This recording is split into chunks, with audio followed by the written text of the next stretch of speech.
Ha sido una jornada muy bonita que hemos podido compartir con ustedes desde el día miércoles, jueves y hoy terminamos.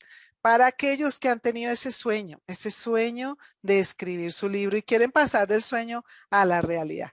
El primer día iniciábamos hablando de eso, ¿no? Con cifras de España, porque de Colombia ni siquiera eso tenemos por ahora, que en España 80, de cada 100 personas, 80 han soñado con escribir un libro. Solo 60 han empezado a hacerlo. Y un porcentaje muy mínimo, 20, 30 personas han logrado escribir realmente su libro. En Colombia yo creo que las cifras son menores, en Latinoamérica, porque infortunadamente no tenemos esta cultura de escribir. Nos cuesta hasta leer, ¿no? Y el que no lee, pues difícil es un buen escritor. Pero si usted está aquí, si está viendo esta charla, es porque es de ese pequeño grupo que ha decidido dejar un legado a través de un libro, romper esa cultura, esa estructura de creer que nosotros como latinoamericanos no escribimos. Ahora también es importante ver el momento tan importante que estamos viviendo en el sentido de que antes para publicar un libro necesitábamos una serie de tramitologías, sacar un derecho de autor, buscar una editorial famosa que nos respaldara y bueno, muchos requisitos. En este momento, todas esas, muchas de esos requerimientos ya no están. Es posible que podamos sacar nuestro libro, autopublicarlo o publicarlo con una editorial que sea para nosotros un apoyo y no una traba en el sentido de que podamos hacerlo. Quiero empezar esta noche, que ya es nuestra última, compartiéndoles algunas de las historias de los autores que hemos acompañado. Aquí entre Rafael y yo, que es la editorial Crecer, y Oliva con Carisma, hemos acompañado más o menos unos 40 autores y ellos pues dan fe de nuestro trabajo. Así que vamos a mirar un poco algo de sus historias. De pronto usted al oírlas se sienta identificada con alguna de ellas. Diga, oiga, esto es lo que yo quiero o como yo me siento cuando voy a publicar o cuando quiero publicar. En el año 2018 escribí mi libro, Echar Pa'lante, 365 ideas de negocio en Colombia. Ella, de la primera a la última letra, nos ayudó para que el libro tuviera un orden, curó todo el contenido y lo hizo de una manera muy profesional. Recomiendo su trabajo, es una profesional excelente y además es una persona con mucho carisma. Hola, mi nombre es Gloria Gutiérrez y hoy quiero hablarles acerca de la autopublicación. Este es un tema donde el escritor asume todos los costos de la publicación del libro. Siempre soñé con publicar, pero a través de las editoriales me fue muy difícil, así que asumí el reto de autopublicar. Y para esto conté con el apoyo de la profesora Oliva González, que nos ayudó en todo el tema de revisión y edición literaria. Sacamos este producto, Iridicente, un libro escrito por alumnos y maestros del seminario bíblico. Gracias al apoyo de la profesora Oliva González, tuvimos mucha más confianza al momento de publicar. Gracias, profe Oliva, por su apoyo y espero que en futuros proyectos pueda acompañarnos. Bendiciones. Bueno, así es nuestro deseo, seguir acompañando a Gloria y a todas las personas que tienen ese sueño de escribir, de que de pronto lo han tenido ahí guardadito, ¿no? Han sido esos pendientes, pero a medida que han pasado los días y si está aquí, si usted está aquí este día, es porque ese sueño sigue ahí vivo, porque hay algo en su corazón que quiere hacer que trascienda y nosotros pues le queremos colaborar, le queremos poner a disposición nuestros recursos, nuestra experiencia, nuestro conocimiento, que unida en la editorial Crecer y en mi caso como Oliva González, pues tenemos cada uno unas fortalezas. Hoy precisamente vamos a compartir cada uno en esas fortalezas que tenemos y luego también estaremos escuchando las inquietudes de las personas que estén en vivo y quieran participar con nosotros. Inicialmente voy a recordar un poco algo de lo que mencionamos los 2 días anteriores, voy a hacerlo muy rápido y me voy a centrar en la última parte. Nuestro entrenamiento lo hemos llamado Escribe tu libro, públicalo y monetízalo, que es la parte también que es un gran reto. 7 pasos que debemos tener en cuenta cuando deseamos publicar un libro. Han sido pues estas noches anteriores vimos los primeros de estos 7 pasos, los voy a enumerar enseguida para que usted los vaya teniendo en cuenta y vaya viendo cuáles son esos aspectos en los que aún falta, aún hay preguntas. Me presenté en su momento, de pronto si no ha escuchado las veces anteriores, le quiero comentar que soy periodista, licenciada en educación con énfasis en humanidades, correctora de textos, editora y ahora recientemente como gestora editorial acompañando a todos estos autores. Más de 50 libros de ministros cristianos, líderes sociales, estudiantes, profesionales, artistas, personas que decidieron contar sus historias, historias de transformación.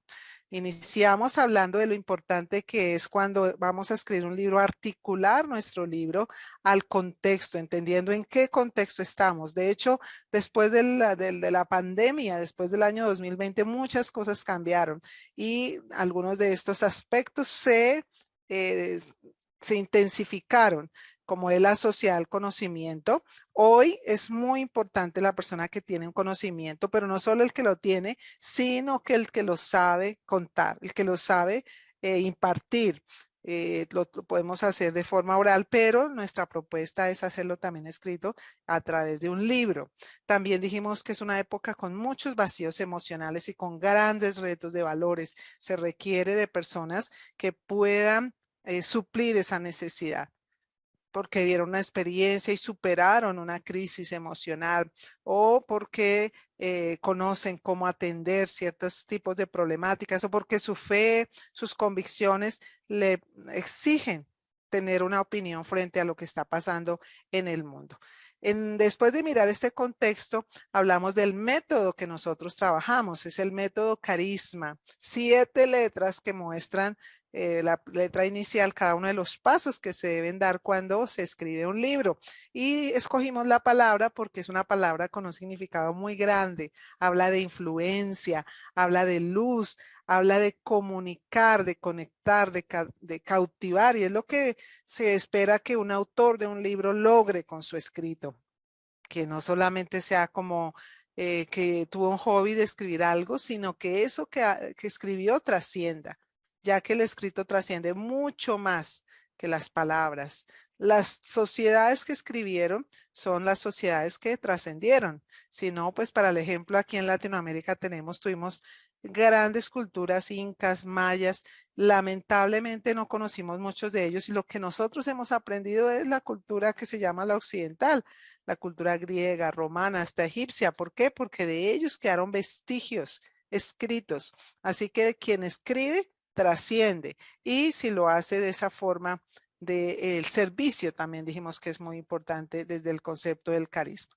Aquí están pues los 7 puntos, como ustedes ven cada una de las letras, de esto es una especie de acróstico donde nos muestra cuáles son los pasos que debemos seguir cuando vamos a escribir un libro.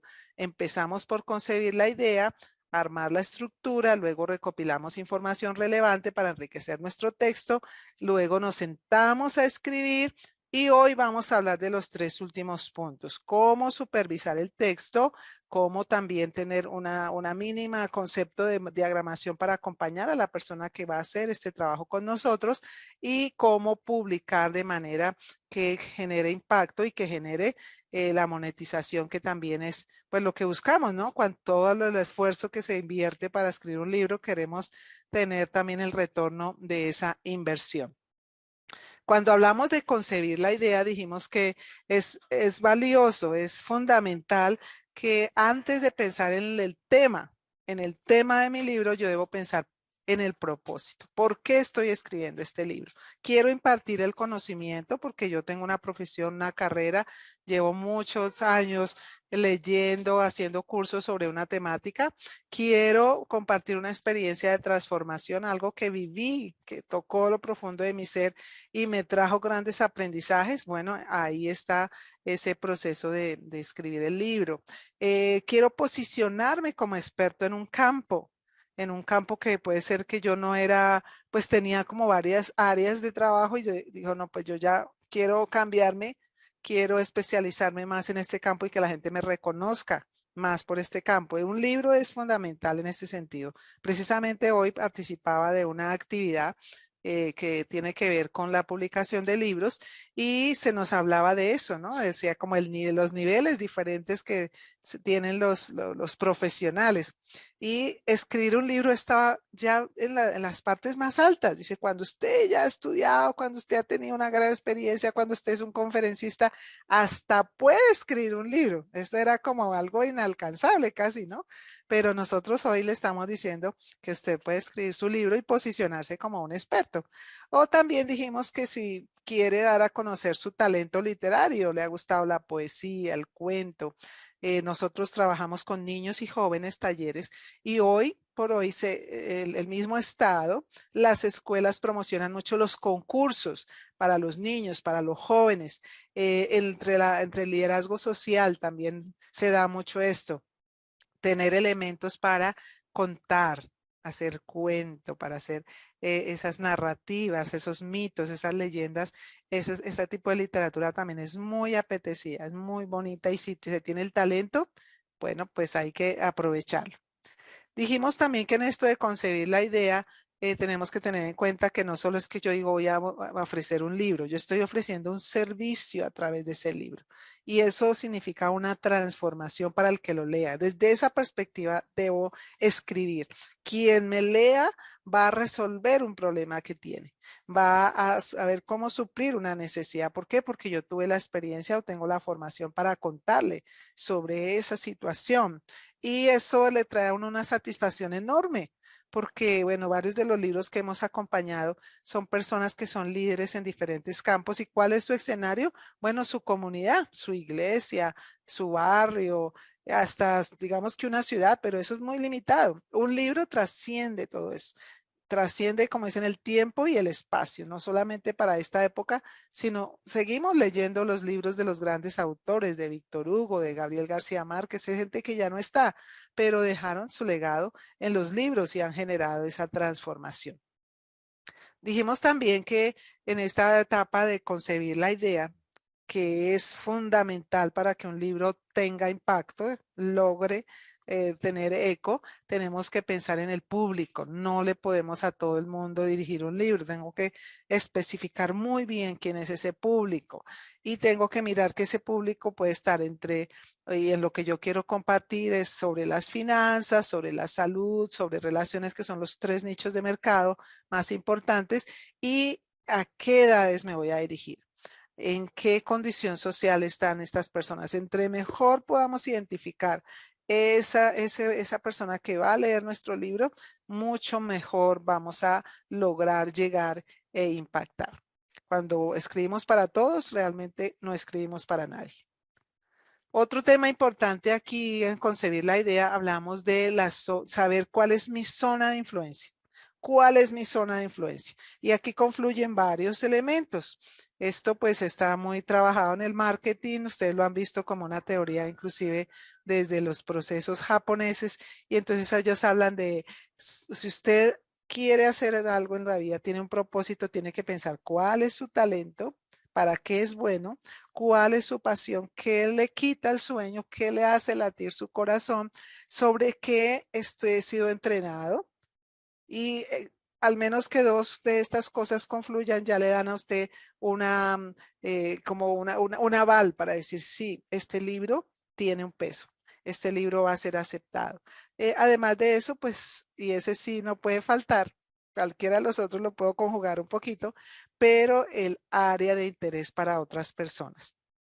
Tiene que ser un tema que sea para otros interesante. Anoche inclusive explicamos cómo validar una idea, saber cuánta gente está interesada en este tema, para que no nos desgastemos en escribir algo que después de pronto pues la gente no va a querer leer. Dijimos también que aquí cuando estamos empezando en este proceso hay que combatir un terrible enemigo que se llama el síndrome del impostor. Este que nos está ya diciendo que no podemos, esta es una figura que se trabaja desde la psicología y desde otras ciencias para combatir, es como una actitud que tenemos muchos los seres humanos de autosabotearnos, de no creernos lo suficientes cuando estamos empezando en un nuevo campo. Y acá la acción es el mejor remedio. Si nos da miedo, si nos da temor, pues hay que arriesgarnos. Y por eso estamos midiendo de alguna forma los riesgos con algunas preguntas y también pues con personas que ya han recorrido un poco ese camino, han trazado un mapa. No es lo mismo entrar uno a un territorio totalmente nuevo y uno empezar como a tratar de identificar para dónde camino que llegar con una ruta, con un mapa de alguien que ya caminó por ahí, que ya se dio cuenta por dónde se puede pasar, por dónde está el agua, por dónde no hay animales peligrosos, ¿cierto? Entonces, en nuestro caso, es el acompañamiento que queremos dar. Si usted ha tenido el miedo de que no es suficiente, de que no alcanza, usted sabe que tiene ayudas, tiene estas ayudas de una metodología que nosotros ya hemos probado que funciona y que se la podemos entregar a ustedes o se la estamos entregando en estos 3 días para ayudarle a arrancar y convertir este sueño en realidad. ¿Por qué? Porque queremos decir, no solo es decir, yo quiero escribir un libro, tengo que tomar una decisión y decir, yo voy a escribir un libro. Nosotros terminamos el 2 de mayo la Feria del Libro de Bogotá. Recibimos en nuestro stand muchísima gente interesada en escribir un libro. Y las conversaciones fueron muy interesantes. Pero cuando llega uno al punto, ¿y para cuándo es ese libro? ¿Cuándo va a empezar? Ahí como que empiezan a patinar un poquito. No sé, voy a pensarlo, como que el tiempo no me va a dar, no sé qué. Entonces, es decirle, primero, antes de sacar las excusas, antes de seguir procrastinando, yo debo de decir, lo voy a hacer como cuando nos decidimos a terminar una carrera o a convertir una relación de noviazgo en un matrimonio, ¿no? Entonces hay siempre muchas dificultades, pero el día que dice lo voy a hacer, se empieza a abrir ese camino.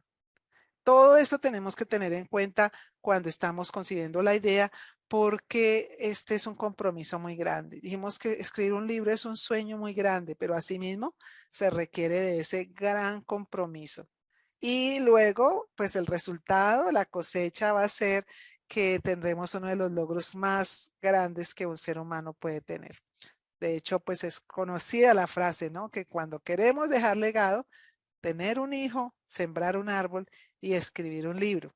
Entonces, el que logra las 3 cosas, pues ya sabe que tiene garantizado su lugar en la historia.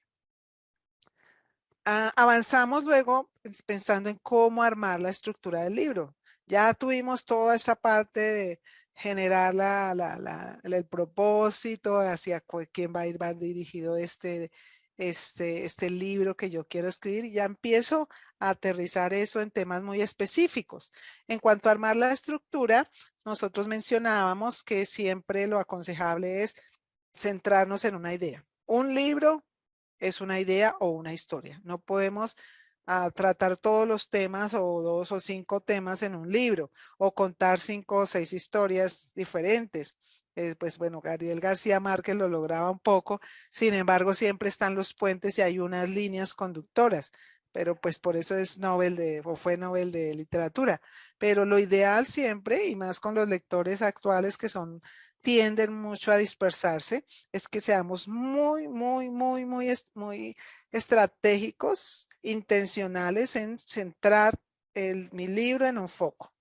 Entre más específico sea, más va a llamar la atención de mi lector cuando lo vea ya en la vitrina, porque va a entender de entrada esto de qué se trata y si suple esa necesidad que la persona tiene. Dijimos que cuando armamos la estructura hay que decidir si mi libro va a ser un libro de la vida real o va a ser un libro de ficción. También dijimos que hay la posibilidad de mezclar algo de realidad y ficción. Depende, pues, donde lo estemos escribiendo y cómo lo estemos escribiendo y que el lector tenga esa claridad. Si yo lo que estoy contando es realidad o es ficción o hay una mezcla de los dos géneros.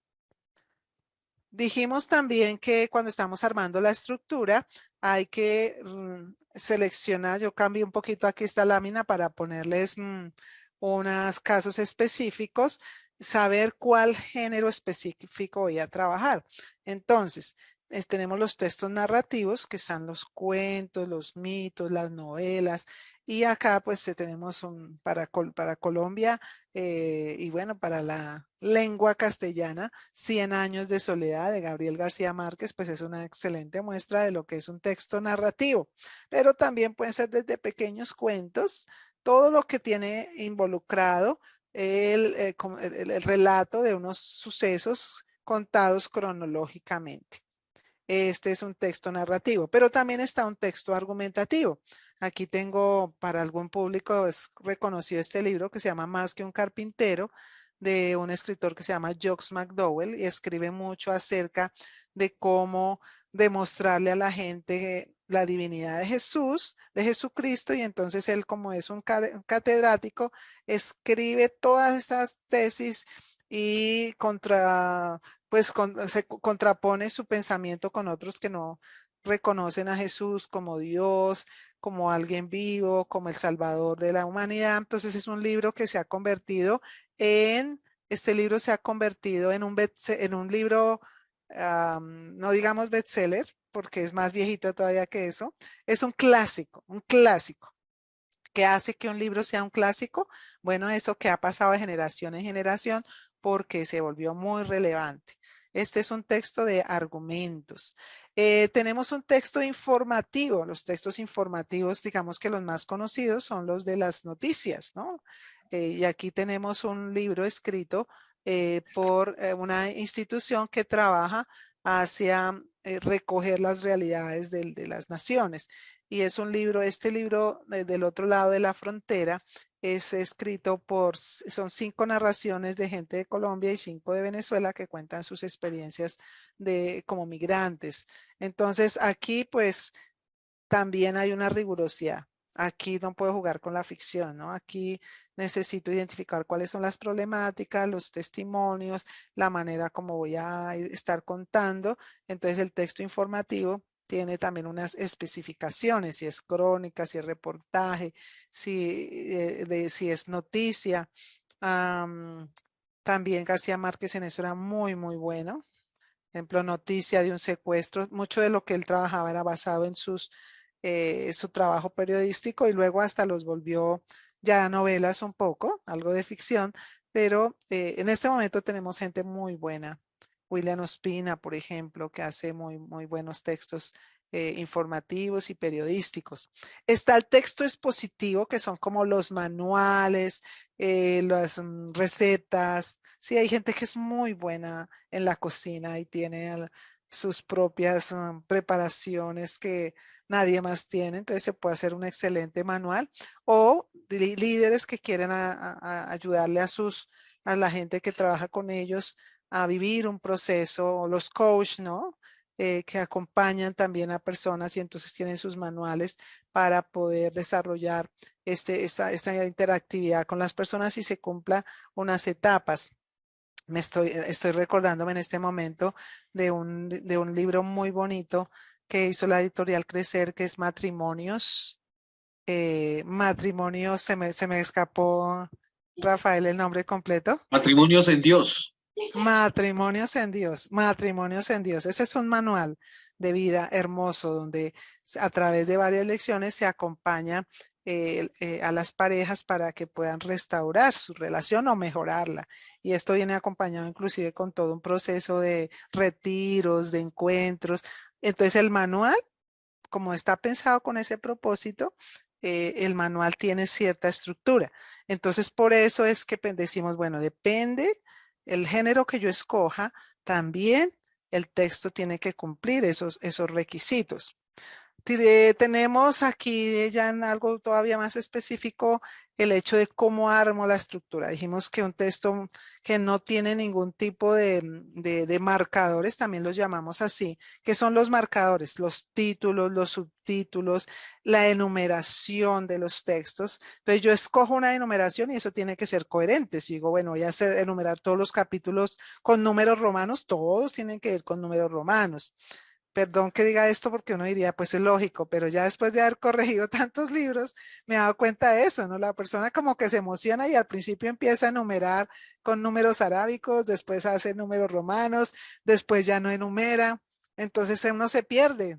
Yo he recibido textos de gente que me ha tocado casi que como que uno adivinar dónde empieza una parte y dónde termina la otra, y para señalar dónde cambió y cómo nos toca sugerirle subtítulos, ¿no? Para que las personas tengan ese recorrido claro.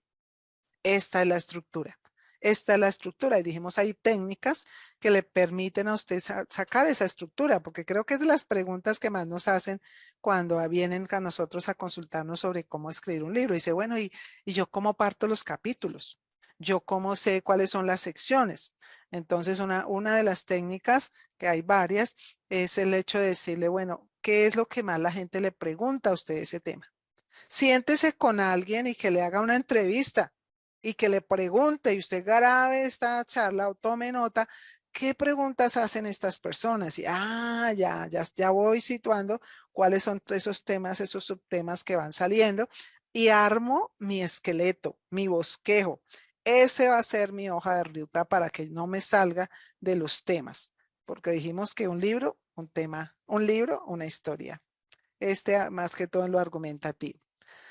Dijimos también lo importante que es que no se nos quede el texto tan pobre que solo sea mi opinión, sino que yo pueda recopilar el conocimiento de otros, mirar quién más ha escrito sobre otros, sobre el tema, confrontarlo. Por eso es que este proceso de escribir un libro es muy enriquecedor.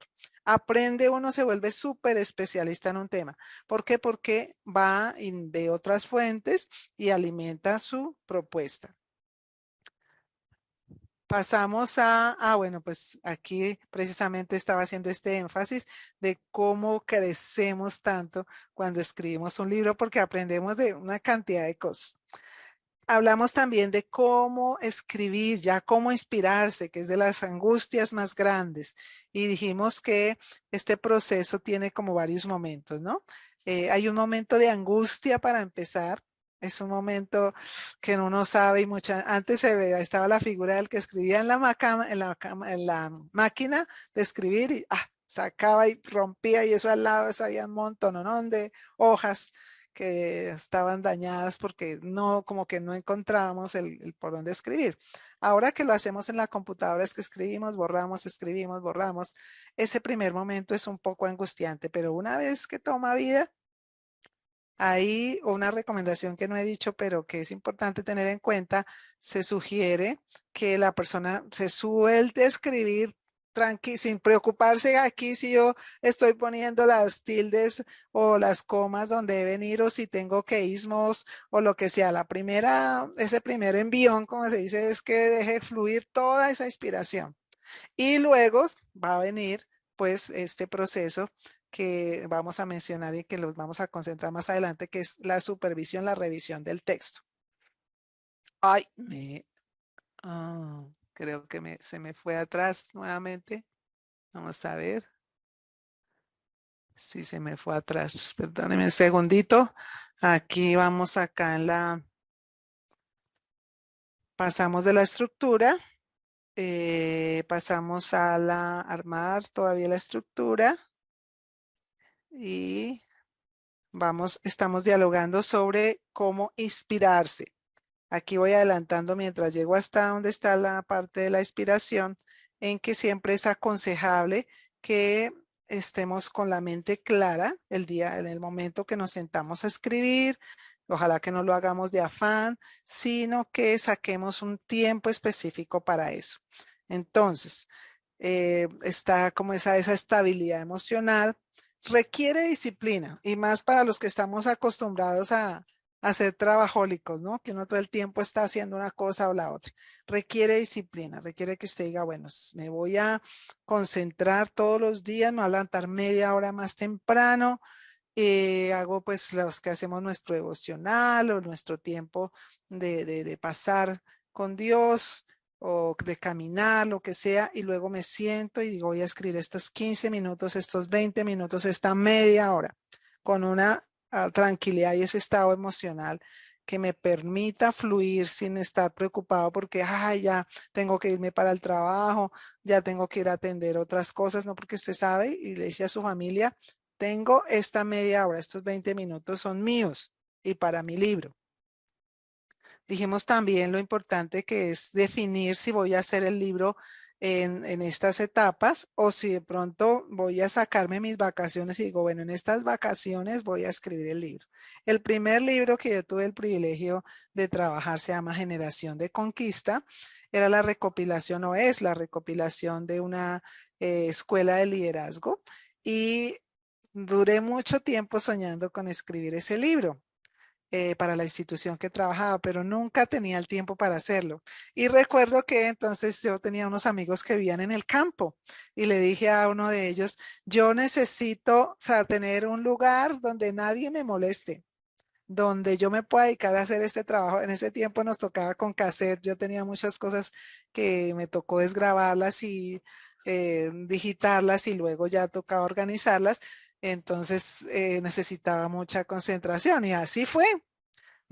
Llegamos para una Semana Santa, recuerdo, me fui el sábado me dijo mi amigo, llévese su computadora, llega a un pueblo del norte de Santander que se llama Salazar de las Palmas, un pueblo bellísimo que es de mis preferidos en Bogotá, en Colombia, y yo llegué allá, me acuerdo mucho, como eso del mediodía, almorzamos y entonces él me dijo, mira, ya la va a recoger el carro el carro no, el transporte que la va a llevar. Entonces yo tenía mi computadora y tenía algunas cositas adicionales y cuando yo salí, adiviné que era el transporte. Allá circulan mucho unos carritos viejos, ¿no? Porque son jeeps que son los únicos que suben a las montañas. Pues ni esos carritos, era una mulita, morita, 2 horas en mula. Entramos a la montaña, estuve 8 días allá y el libro salió completico durante esos 8 días. 2 horas de vuelta a Salazar de las Palmas y más o menos otras 2 horas a Cúcuta, con la satisfacción un poco dolorida, pero con la satisfacción de que el libro estaba terminado. Entonces, esa es una anécdota de cómo se puede trabajar una propuesta de un libro en un corto tiempo, pero si usted no tiene esa posibilidad, también funciona y también lo he visto en muchas personas que van escribiendo por tiempos. Recuerdo otro libro que trabajamos, que es el del pastor Alejandro Huacas, el emprendedor más grande. Es un libro sobre emprendimiento. Él es el director del área de profesionales del Centro Cristiano de Cúcuta. Y él lo que hizo es que él ha venido trayendo esas enseñanzas para su gente. Entonces él fue recopilando todas esas enseñanzas sobre el capítulo número 1 de Génesis. Es un libro con unas enseñanzas extraordinarias. Así que poco a poco las fue recopilando y cuando ya las tuvo completas fue ya hacerle como un arreglo general como para darles armonía y ahí salió el libro. Bueno, vamos a avanzar. Dijimos que hay algo también que funciona mucho a favor nuestro, que son los llamados disparadores. Y los disparadores son esas como frases, esos momentos importantes que hacen que la inspiración nuestra fluya. Partiendo de algo que es el imago Dei, que es un concepto en la teología y en el estudio del hombre, que es cómo el ser humano es imagen y semejanza de Dios. ¿Qué significa imagen y semejanza de Dios? Que tiene muchos de sus atributos y entre esos está la creatividad. Entonces yo les decía y que lo he experimentado y es algo que no se puede con palabras expresar suficientemente, pero es que cuando uno empieza a escribir, salen cosas tan maravillosas, aún de personas que a veces no tienen tanta formación o no, al parecer no tenían toda esa riqueza por dentro, pero ya me he llevado más de una sorpresa en ese tema, de que al empezar a escribir sale ese don, ese talento, esa imagen de Dios de creatividad. Bueno, les recomendaba anoche que siempre para trabajar los textos no olvidemos los innegociables del texto comunicativo. Para que logre esa conexión, esa influencia que queremos, tiene que ser un texto claro, un texto conciso, que no se vaya con tantas unos párrafos tan inmensos y con tantas frases anidadas, que sea un texto preciso, o sea, que tenga un vocabulario, que las palabras digan cada una lo que quieren decir, un texto coherente porque tienen bien hiladas sus ideas, un texto que no quede con cosas incompletas. Por lo menos los textos periodísticos son textos que deben contestar 5 preguntas. ¿Qué pasó? ¿Cómo pasó? ¿Cuándo pasó? ¿Dónde pasó? ¿Quiénes pasó? Eso se llama como un lead periodístico. Entonces, cuando yo quiero ver que un texto está completo, sobre todo este tipo de textos informativos, debo revisar que tiene las 5 preguntas. Cuando estoy trabajando un texto narrativo, entonces yo sé que también hay más o menos 5 cosas. Tiene que haber un personaje, un narrador, un lugar, una secuencia de acciones, un espacio.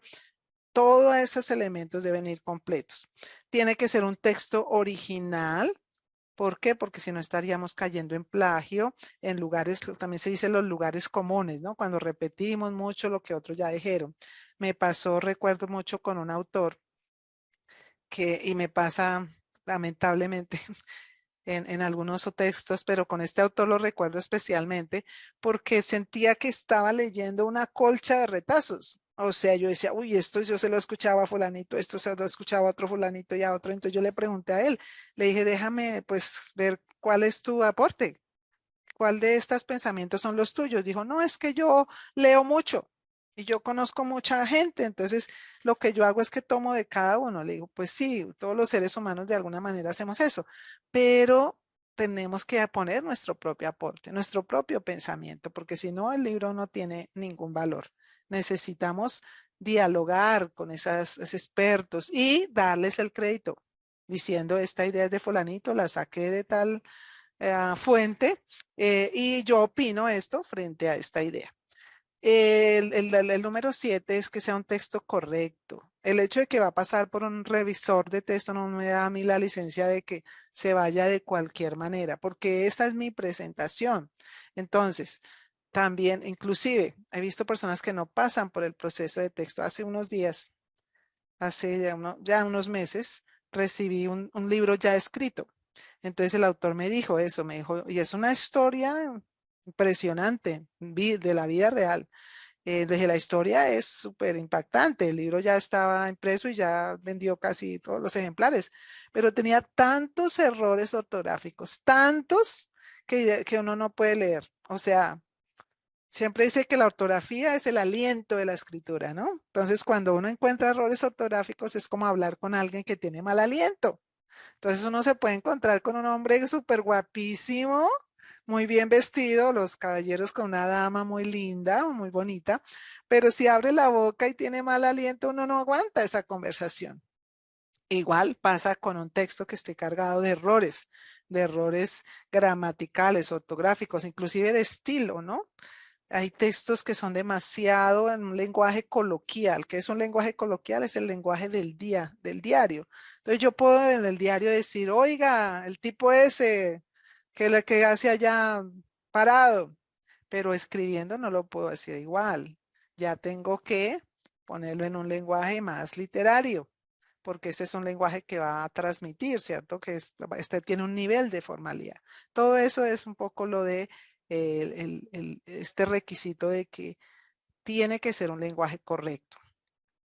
Vamos a mirar lo de supervisar la idea, que ya estamos por el punto número 5. Entonces, ¿a qué alude esta parte? Aquí usted se da cuenta, dice supervisión, quiere decir que es una visión más grande. Y aquí quiero decirles algo que es muy, muy valioso para que lo comprendamos. La mente nos hace juegos, ¿no? Entonces, cuando yo escribo algo y yo soy pues el autor original, generalmente en mi mente está todo muy bien escrito, pero la mente, la vista distorsiona ese texto. Y pueden estar los errores en mis ojos y yo no los veo porque yo mismo escribí. Por eso siempre es aconsejable que esta etapa la vivamos en compañía de alguien que se ha preparado y se ha capacitado para eso. Ha trabajado unas competencias específicas para eso. No sobra que usted mismo cuando termina el texto le dé una visión, siempre nosotros decimos deje reposar el texto. Cuando usted termine, Usted lo deja reposar unos 2 o 3 días y vuelve y lo lee completo. Y siempre lo aconsejable es eso, que se lo pase a un especialista en el tema. Si usted quiere que su libro sea de calidad, hay que vivir estas etapas. Entonces, algunos de los consejos básicos, de pronto usted que me está escuchando es alguien que es muy bueno en la redacción, en la ortografía y quiere dedicarse a esta profesión, o usted mismo también quiere pulir sus textos lo mejor posible para que el corrector de texto no tenga que ser tanto. Entonces, un consejo es leer en voz alta cuando nos escuchamos. Estamos dando cuenta si estoy trabajando bien los signos de puntuación. Mirar que el texto tenga una coherencia y en la coherencia es que yo dije 1, 2, 3, 4, 5. Me ha pasado muchas veces que cuando ya hago esta segunda lectura, esa última, vi que pasaron del 1 al 3. O alguien dice, en primer lugar voy a decir tal cosa y nunca dijo en segundo lugar. Entonces, pues cuando uno está haciendo todo, estar redactando, se le pasan esos detallitos, pero en esa revisión siempre hay que mirar. Si yo me mencioné que voy a tratar 3 puntos sobre esto. Me pasó recientemente alguien que dijo, voy a hablar sobre 5 aspectos de no sé qué. Y cuando los enumeró, cuando los desglosó, solo trató 3. Entonces, ay, no, a mí se me olvidaron los otros 2. Entonces, ahí pues los correctores les ayudamos un poquito con eso, pero es mejor que el autor mismo descubra esos errores. Ya hablamos de dejar reposar el texto. Un lector beta, ¿qué es un lector beta? Un lector beta es una persona cercana al que yo le entrego mi texto antes de publicarlo. Entonces, 2 o 3 personas. Gabriel García Márquez hablaba mucho de ese proceso que él hacía, ¿no? Él le tenía unos amigos específicos a los que les mandaba los textos antes de publicarlos, en quien él confiaba. Y decía, léalo, mira cómo le parece, qué le falta, qué le sobra. Entonces, un texto entre mejor tenga ese proceso y ayuden, colabore gente que sabe, hay que decir que sabe, porque a veces uno se lo pasa al hermano, a la mamá, al papá, y ellos lo quieren a uno mucho y todos le parece muy lindo, o son de los que critican todo, pero no tienen un argumento frente a eso. Entonces, gente que usted sabe que tiene una formación o tiene un talento, un don en esta área y me va a dar una opinión al respecto. Nuevamente, y volvemos a lo de la corrección profesional. Cuando hablamos de corrección de texto, hay 2 figuras. Inclusive hasta 3 puede haber. Ahora de pronto Rafael nos puede explicar un poquito mejor eso si queremos preguntar. Hay una figura que es un informe de lectura. ¿Y qué es un informe de lectura? Entonces la persona pasa a un profesional que le lea el texto y que le haga un informe de cómo está este libro, qué tal está su estructura, el tema es interesante, está usando bien las figuras. Entonces, el que hace el informe de lectura le hace una sinopsis, le dice cuáles son las cosas buenas y las malas de estos textos. Un informe de lectura le salva a mucha gente el libro, le orienta en muchas cosas. Le dice, oiga, mire, usted empezó hablando de usted y ahora te está diciendo tú. Usted está usando estas palabras, no son muy comprensibles. Si usted quiere que el libro llegue a toda Latinoamérica, estas palabras no las van a entender. Todo eso lo trae un informe de lectura. Ahora, si ya quiere ir más profundo, entonces está el corrector de estilo. Y el corrector de estilo le revisa ya todo con lupa. Le va diciendo, le va cuadrando, y dice, oiga, este párrafo le queda mejor al principio, esta idea le faltó concluirla, tiene que hacer un puente entre este capítulo y el otro. Un corrector de estilo o un editor le va a ayudar mucho en ese aspecto. Y está también el corrector ortotipográfico. El ortotipográfico solamente se ocupa de tildes y la ortografía literal, o sea que las letras, si es B o V, si es S, C, Z y listo. Entonces nosotros hemos tenido autores que dicen, no quiero que me toque nada más, no me quiero que me cambie ningún párrafo, yo solo quiero una corrección ortotipográfica. Entonces, los que somos correctores de texto, pues nos ajustamos a lo que nos diga el cliente, ¿no? Pero para que ustedes puedan tener una idea de cuáles son los procesos que se viven en esta etapa. Bueno, la siguiente etapa, que ya cuando el texto ya está todo depurado, ya está bien trabajado, llegó al texto final, entonces es maquetear o diseñar. Y aquí, pues uno dice, bueno, pues yo sé hacerlo. Yo soy profesional o hice ya un curso sobre diseño o mi hijo es muy bueno haciéndolo. Bueno, es posible y han salido muy buenos trabajos. Sin embargo, pues siempre aconsejamos que haya una persona especial que tenga una formación en diseño de libros. Me pasó hace poco con un libro y alguien con muy buena intención le regaló al autor la portada. Y el autor pues quería ahorrarse una platica y dijo, no, es que el muchacho él hace tarjetas y él hace pendones y todo eso. Entonces, pues él me quiere regalar la portada. Y le hizo un diseño de portada. Dios mío bendito, yo no sabía cómo decirle.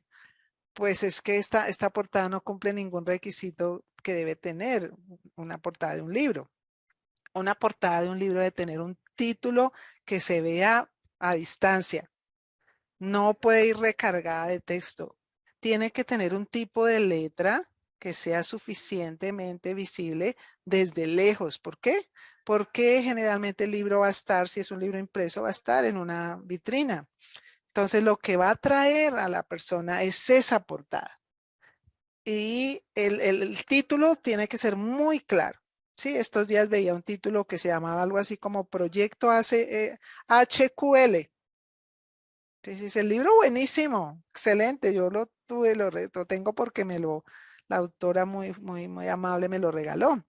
Pero yo cuando lo vi en primera instancia, yo quedé, y muchos decían eso, o sea, el libro de adentro es de una riqueza impresionante, pero con ese título, ¿qué van a saber? Para la autora tenía significado, pero para el resto de personas no.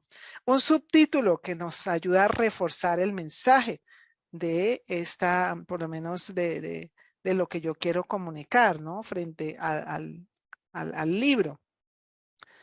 Está el autor, ¿no? Siempre uno quiere saber quién es el autor del libro. Se usa a veces mucho la misma, si la persona es conocida, pues la foto de él, o si no, también los rostros son muy aconsejables en las portadas porque como que atraen la mirada, pero también pues va a depender un poco de la temática. Aquí es importante, siempre creo que en las diferentes áreas también es aconsejable que usted dice, aunque yo no sepa hacer todo, debo saberlo hacer, porque así yo puedo exigir, ¿cierto? Entonces, aunque usted mismo no vaya a hacer la maquetación, usted debe acompañar al diagramador para que saber en qué áreas debe trabajar. Tenemos que definir el tamaño del libro. Hay varios tamaños del libro, pero hay algunos más aconsejables. Inclusive depende de los temas, se aconsejan los tamaños. Depende de si quiero ahorrar más plata. También hay unos tamaños que son más aconsejables. El tipo de letra no puede ser tan pequeño, se aconseja de un tipo de letra de 11 a 13 y en letras que son especiales para libros. Aquí a mí me gusta mucho trabajar una fuente que se llama la Palatino Linotype o el Agaramont. Son letras muy amigables, son letras que psicológicamente ya se han hecho estudios de que la gente cuando lee estas fuentes quiere seguir leyendo. Entonces, todo eso hay que aprovechar, ¿no? Lo que nos dan las neurociencias. Hay diferentes tipos de papel de color, el papel blanco, que muchos lo usan, o el papel marfil o ahuesado, también en material o en literatura de niños, o de cocina o de belleza se utiliza mucho el papel brillante, muchos colores. Entonces depende también de lo que sea el libro, ¿no? Dijimos de la portada que sea muy llamativa, muy limpia, no saturada, con textos muy legibles. También es importante en esta producción del libro tener nuestros códigos que identifiquen el libro, los códigos del ISBN inicialmente, que es como la cédula del libro y que en Colombia pues lo trabajamos con la cámara del libro y están los códigos QR, que creo que son muy conocidos para otros productos, ¿cierto? ¿Por qué se está utilizando? Porque eso hace que el libro sea un libro inteligente. Yo pongo un código QR y entonces la gente no solo se quedó con mi libro, sino que va allá a mi página. Nos pasó con el pastor David, Ángel David, que su libro se llama Quebrantados y él va contando la historia que vivió con su esposa y entonces lleva a la gente a través de los códigos QR a diferentes etapas y entonces eso hace que el lector se conecte con las redes sociales del autor y pues los dos generen como una estrategia de más acercamiento. Luego aquí viene la última etapa, que aquí pues le voy a dar paso a Rafael, donde vienen algunas preguntas claves. Le pregunta a la gente, bueno, ¿es mejor autopublicarse? O sea, que uno mismo corra con todos los gastos, uno mismo venda, uno mismo se vaya por todos los lugares ofreciendo su libro, o qué tal buscar una editorial. ¿Qué es mejor, un libro impreso o un libro digital? Cada una de estas opciones tiene sus pros y sus contras.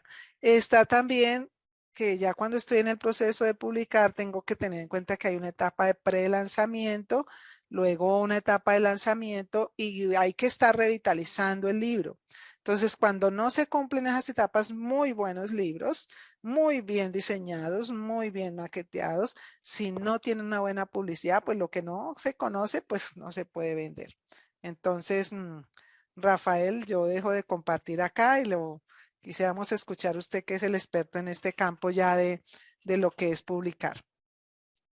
Bueno, aquí hacen unas preguntas, entonces para resolverlas ahorita, o de una vez mejor las resolvemos. Aquí Liana Ríos hace una pregunta. ¿Cuántos lectores beta recomiendan para el texto?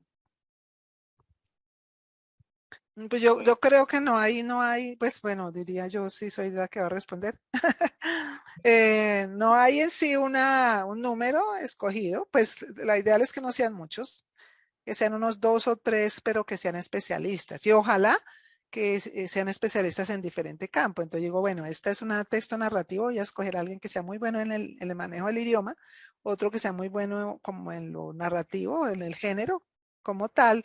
Y no sé, si es un tema, es una narración en el que yo quiero evidenciar el maltrato a la mujer, entonces alguien que sea especial en ese tema y dice, sí, lo trato bien, ¿sabe qué? Le faltó esto. ¿Sí? Entonces, si yo busco como 2 o 3 personas que me opinen de diferentes áreas de mi obra, la obra va a enriquecerse mucho. Eso, hace otra pregunta aquí y pues muchas ocasiones nos preguntan, ¿no? Sobre la corrección de estilo y la corrección ortotipográfica, digamos que cómo es la diferencia y si la misma persona la puede hacer o son personas diferentes. La corrección de estilo dijimos que es la que se involucra o la que tiene que ver con el macro, ¿no? Nosotros cuando hablamos de textos hablamos de la superestructura, de la macroestructura y de la microestructura. Entonces, la superestructura es el texto en general, el género que escogí, si está bien trabajado, si es una narración, si tiene todos sus elementos, todo eso mira el corrector de estilo si tiene una buena división de ya luego de capítulos, ¿cierto? Y en la macroestructura, entonces ya veo cómo empiezan a desarrollarse los capítulos y todo eso. Todo eso lo hace el corrector de estilo. Y el corrector ortotipográfico solo se mete con la ortografía, que Rafael pues recuerda, algunos autores nos han dicho eso, ¿no? Dice, por favor no me toque nada más, yo solo póngame tildes y ya. Me hace acordar que me pasó con un texto que fue fuerte, es un texto para la Comisión de la Verdad. Tenía que corregir 680 páginas en 8 días. Y yo pues dije, no, esto es imposible hacerle corrección de estilo. Además porque eran muchos autores. Yo lo único que me comprometo es con la ortotipográfica. O sea, yo le voy a revisar las tildes y las letras y eso, pero nada más. Hay personas que somos integrales, ¿no? Que podemos hacer las dos cosas. Hemos sido formados para eso. Hay otros que se han especializado solo en uno de esos campos. Por lo menos hay alguien que quiere que le salga muy barato su trabajo. Pagan una universidad a los estudiantes de literatura y ellos solo le hacen ortotipográfica. Le van a cobrar muy económico, pero pues ellos no le van a decir nada de todo el texto en general. Y hay otros que son unos correctores de estilo tan específicos en temas de ingenierías, temas médicos, y él se va a meter solo con el estilo. Él no se va a poner a hacerle a usted las tildes y los puntos y esas cosas. Y el publicar no es solamente un conocimiento que yo tengo, sino también me involucra a mí como ser humano.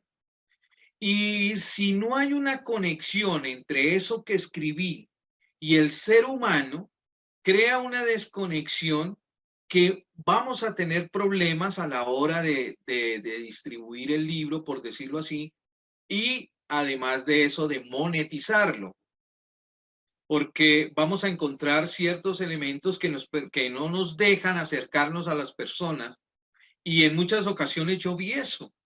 Entonces, no es que mi libro es así, esto va a revolucionar el Gran Premio Nobel y no sé qué. Entonces, empieza uno a encontrar ciertos elementos en cuestiones de ego.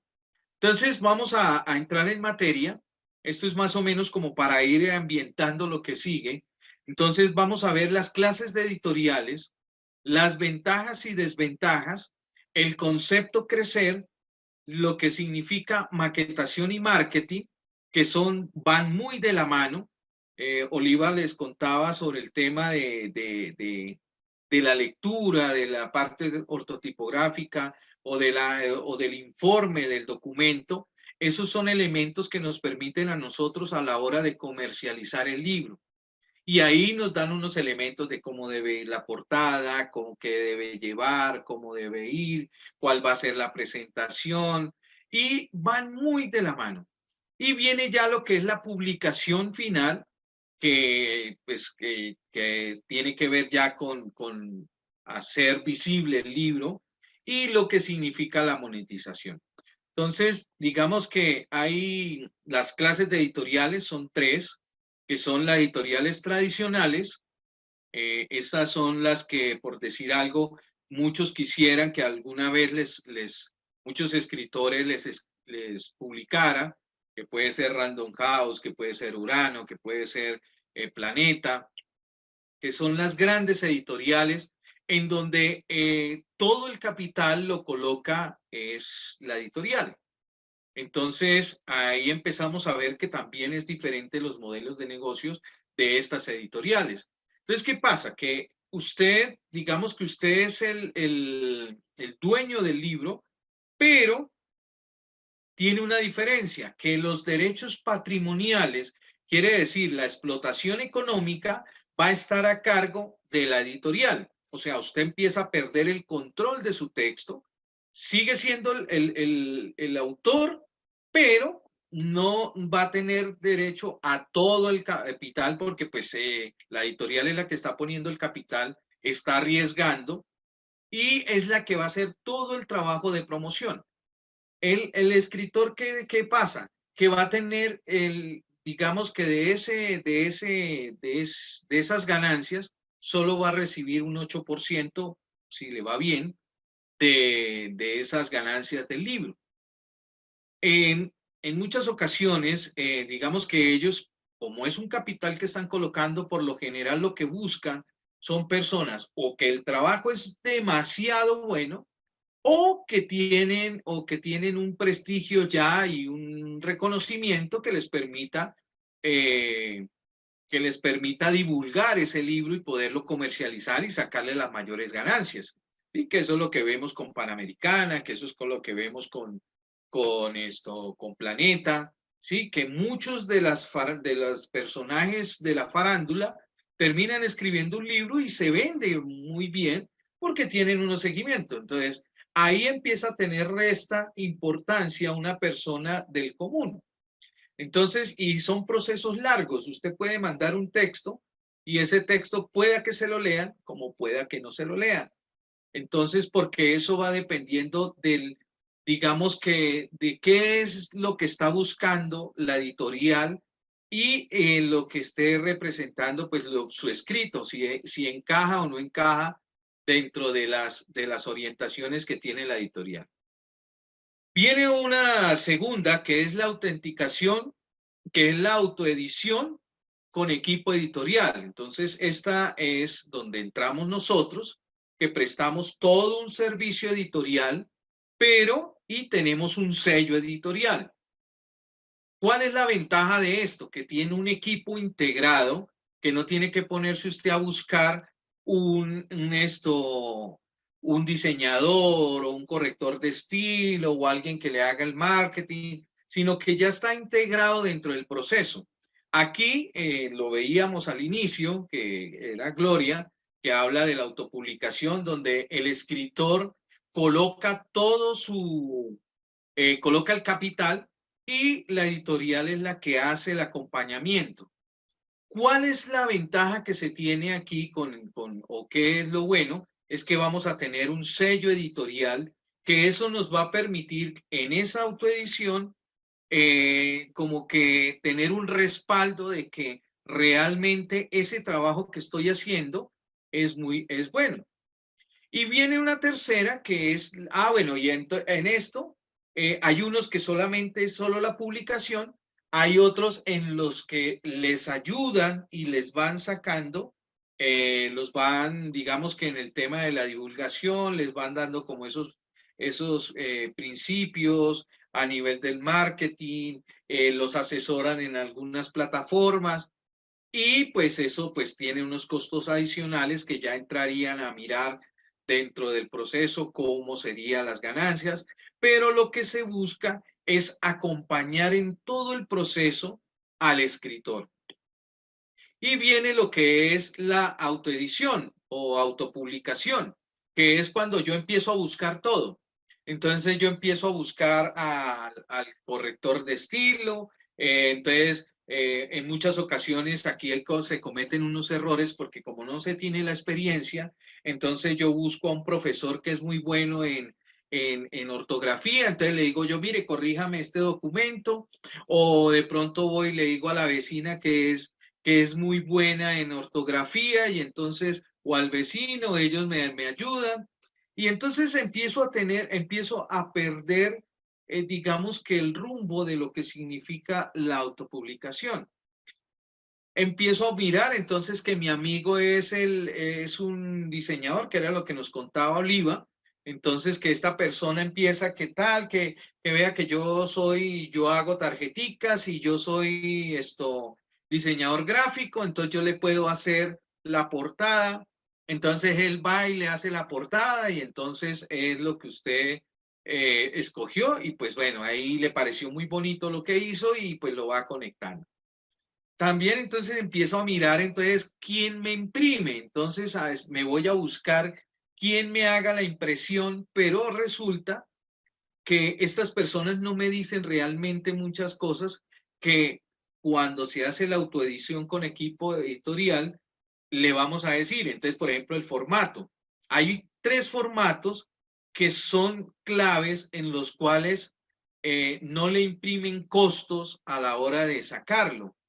¿Y esto por qué? Porque resulta que digamos que el papel viene con ciertas dimensiones y hay unas dimensiones que nos permiten que no haya desperdicio de papel.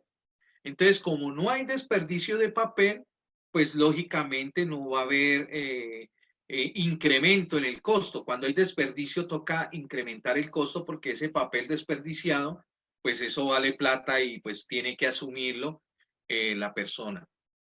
Entonces, digamos que todos esos elementos son importantes tenerlos en cuenta. Entonces, por ejemplo, hay gente que no sabe lo del tema de la corrección de estilo, entonces va y se lo lleva a la tipografía de la esquina y ellos hacen todo el proceso y ellos sacan tal como usted le entregó ese libro. Ellos no se van a poner a corregirle, no se van a poner a hacerle un diseño. Si usted no tiene el diseño de la portada, ellos le hacen lo primero que se les ocurre. Entonces, digamos que empieza a perder calidad de ese libro.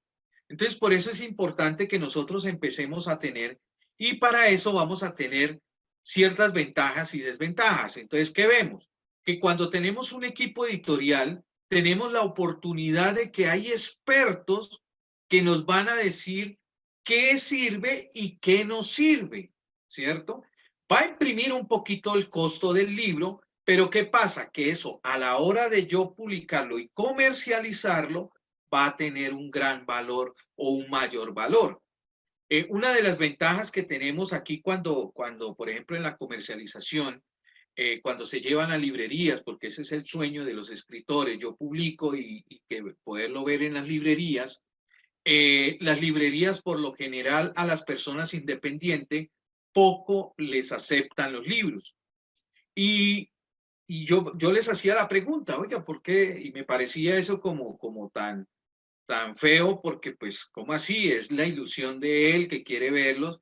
Entonces ellos decían, mire, es que estas personas son inconstantes y el problema es que nos dejan los libros y se pierden.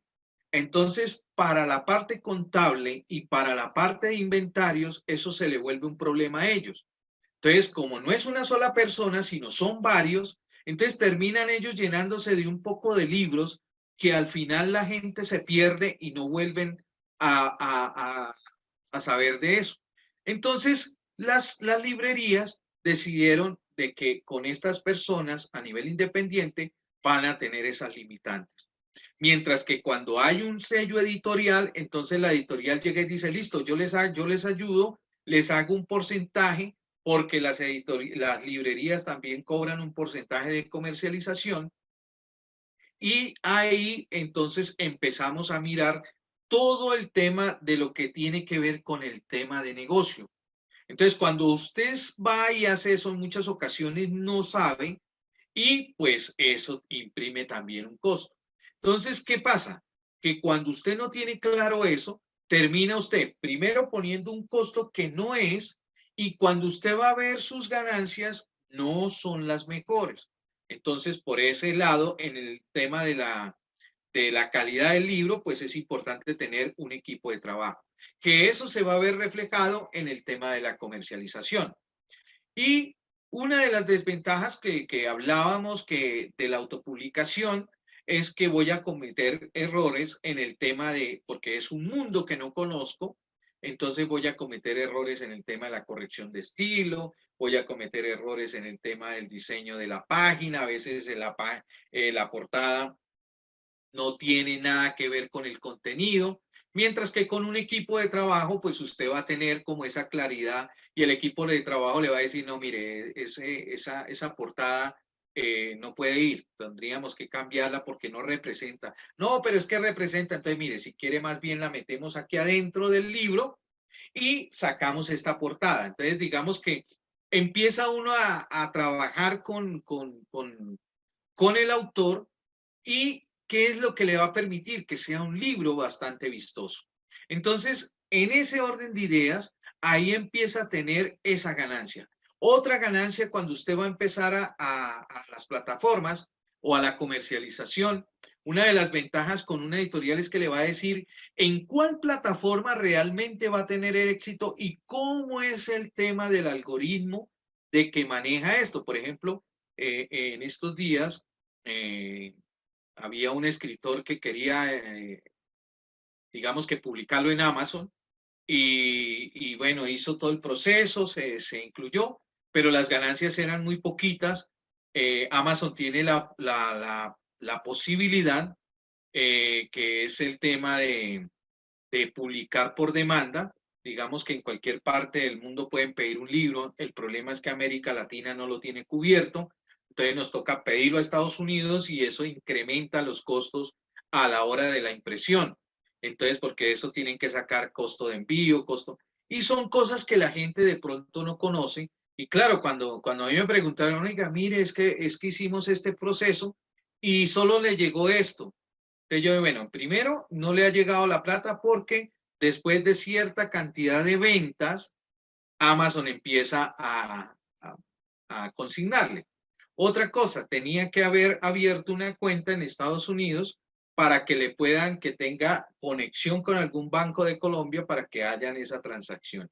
Y tercero, hay que entender un poquito cómo es el manejo que tiene la página, cuáles son los algoritmos. Entonces, digamos que ahí empieza, cuando usted va a autopublicar, a usted le toca hacer todo el curso usted solo.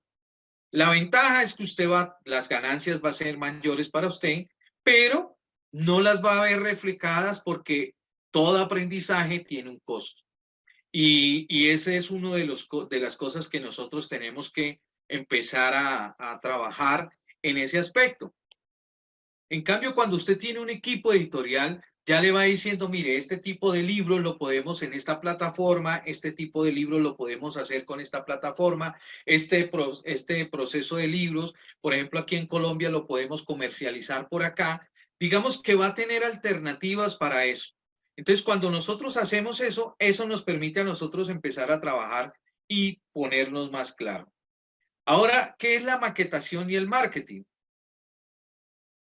Entonces, la maquetación y el marketing nos ayuda a que todo eso que nosotros hicimos nos permita a nosotros tener más claro en dónde lo vamos a comercializar. Por eso es importante conocer muy bien el tema del libro, el tema del marketing. Y tenemos que tener en cuenta el tema de la monetización, en qué página lo vamos a tener. Entonces, esa es una de las cosas. Ahora pues quiero contarles un poquito sobre la editorial, que en muchas ocasiones me preguntan, oiga, la editorial, ¿por qué se llama Crecer? Entonces, en alguna ocasión me dijo alguien, oye, usted cometió un error de ortografía, y eso que es editorial. Y yo, no es un error no es un error de ortografía, es un nombre compuesto que es crecer, se basa en el ser, y el crecer y el cree tiene tres aspectos, que es creatividad, es creer, ¿sí? Creer en mí, creatividad y crecimiento. El primero tiene que ver con el ser. Entonces yo, en la medida que empiezo a conocerme, yo puedo empezar a creerme que sí puedo hacer lo que quiero hacer. Y para eso empiezo el tema de hacer. Entonces el hacer ya tiene que ver con la creatividad. Empiezo a crear ese libro o ese texto para poderlo difundir. Y el crecimiento es lo que me permite a mí en el tema de lo que es el aprendizaje constante, y es el que tiene que ver con el saber hacer. Entonces, veamos que pues el nombre es, entonces cuando no tenemos ese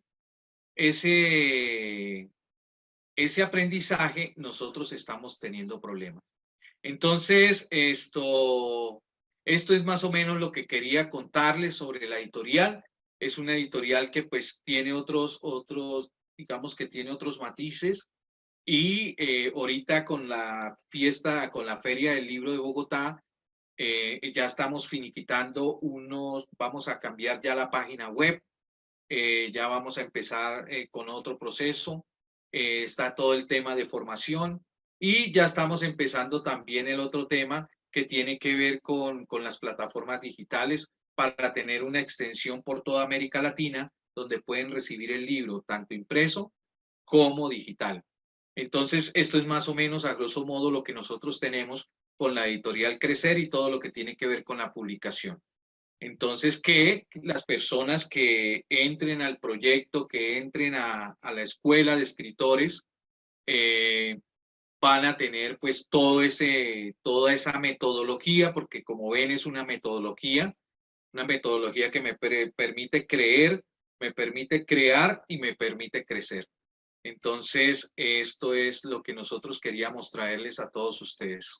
Si tienen alguna pregunta, pues me cuentan. Entonces, ahí los escucho. Bueno, Rafael, mientras se da pues esa dinámica, aquí Liana dice, me gustó mucho este espacio, fue muy enriquecedor y da mucha claridad para dar ese gran paso. Bueno, Liana está a la puerta Trabajando. de hacer su libro porque ya se está haciendo las preguntas claves, ¿no? Hoy muy participativa. Gracias. Nos preguntó si un libro autobiográfico se consideraba narrativo. Le contestamos, le contestó claro que sí. Todo lo que involucre una historia. Ella se da cuenta que le falta ponerle fecha a su libro, hay que ponérselo. Y bueno, pues en todo caso vamos a seguir en esa interacción con ella, con Viviana, con otras personas que nos han manifestado su interés de publicar. Es una dinámica, ¿cierto, Rafael? Que empezamos a trabajar de estos encuentros, este tipo de charlas, de capacitaciones, pero nos interesa mucho su opinión, porque eso es lo que nos va a permitir mejorar estos espacios y que ya también podamos hacer un acompañamiento más específico a cada autor. Les tenemos aquí entonces esta oferta, que nos escriban sus opiniones Aquí si usted de pronto, Rafael, tiene sus redes sociales por ahí, su correo, para que sea un poco más Editorial oficial. Crecer, así como dice Editorial Crecer, son todas las redes sociales que tenemos. Y el WhatsApp, ahí en las redes sociales aparece el WhatsApp, el correo institucional gestor@editorialcrecer.com. Ahí es donde podemos interactuar con pues, las preguntas que tengan, ahí en las redes sociales también. Ahí va, esta semana he estado subiendo lo que hicimos en la Filbo, algunos conceptos de lo que yo tengo en el tema de lo que significa la editorial Crecer, que no es solamente una publicación y ya, sino es todo un proceso, todo un acompañamiento. Y pues nada, ya ponerle fecha y pues ahí sí, como Bien, dice, para adelante, porque para aquí atrás asustan, ¿no? Como dicen, ya, para sí, adelante porque para atrás asustan. exacto. Si usted ya no le pone fecha es porque no quiere hacerlo. Eso es Ujú. solamente eso. Y si tiene miedo, pues tranquilos que todos tenemos miedos y acá nosotros le ayudamos a que los pueda manejar. Contrarrestar. Hoy Exacto. nos pasamos un poquito hoy porque pues era nuestra última noche. Sabemos pues que hay varias personas que han estado viendo las transmisiones en diferido. Nuevamente aquí están nuestras redes sociales, nuestros teléfonos. Lo pueden seguirnos aquí a través de las redes para los que nos siguen a las redes, sea la Editorial Crecer, sea Oliva con Carisma. Y seguimos conectados, deseosos de hacer parte de esta historia maravillosa que es el libro que usted va a escribir, ese libro donde allá en su portada va a estar su nombre, como dice un famoso amigo que es mentor de todo lo que son los libros, ¿No? ¿no? Entonces, Y algo que yo siempre les digo, ¿no? Quien tenga una especialización, quien tenga un doctorado, quien tenga una maestría, encuentra uno a diestra y siniestra, pero quien tenga un libro, son, los puede uno muy contar en escasos. la mano. Entonces, ahí ustedes verán, tienen la oportunidad para entrar a esa élite de los que han escrito un libro, ya no tienen excusas, ya si no quieren, si no publican es porque realmente no quieren. Sí. Entonces ya ahí tenemos todo a su disposición. Buenas Entonces, noches entonces para todos. Si Dios permite, nos seguimos encontrando. Interactuemos para podernos enriquecer mutuamente. listo. Pues, chao, chao.